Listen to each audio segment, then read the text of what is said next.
As a teacher, I'm very aware that we have the potential to fall further and further behind in our use of technology in education, because young people outside of school are using them constantly and are becoming more and more adept at them.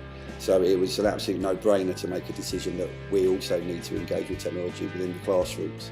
So in order to upskill a group of elderly teachers like ourselves, it sometimes takes quite a bit of investment, and the investment mainly is in time. But as you walk around the school and you see growing independence from young people, and maybe they'll use the technology in their pocket to access the wider world in a positive way, then we have to also educate them about that. So hopefully as they progress with their use of technology, we might almost catch them up occasionally.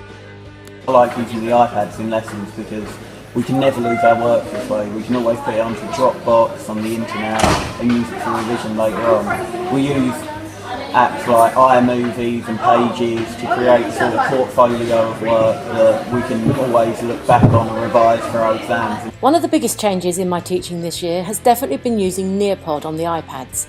The effect it has had on raising student motivation has been incredible.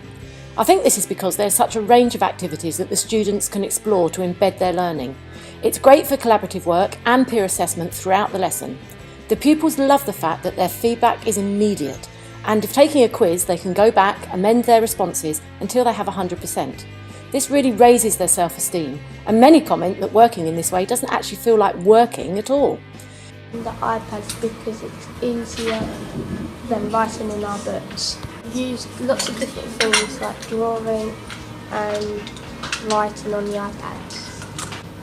I like using Nearpod because it's simple and easy to use. There's lots of different ways to learn. Nearpod is really easy to use and it's really fun during activities in lessons. The iPad has so many different games and learning activities. Nearpod is easier because you can learn quick.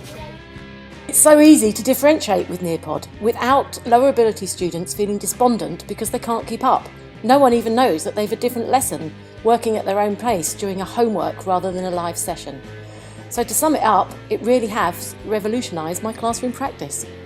Spanish, I can use them to allow the students to look up words independently, look up phrases independently, have access to authentic text and work at their own pace if I can direct them towards activities.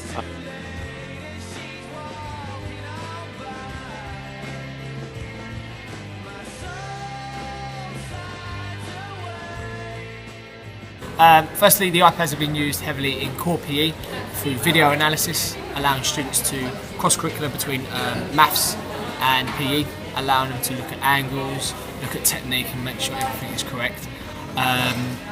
We've also used Dartfish Easy Tag, which is an app used to show stats against gameplay.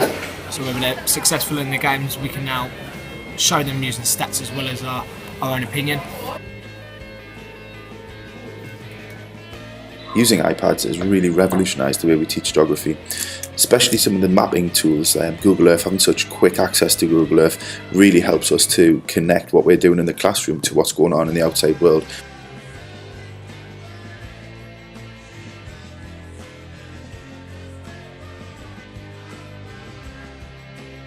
Being able to focus in on areas, using Street View, really helps the kids to visualise what the different things that we're talking about.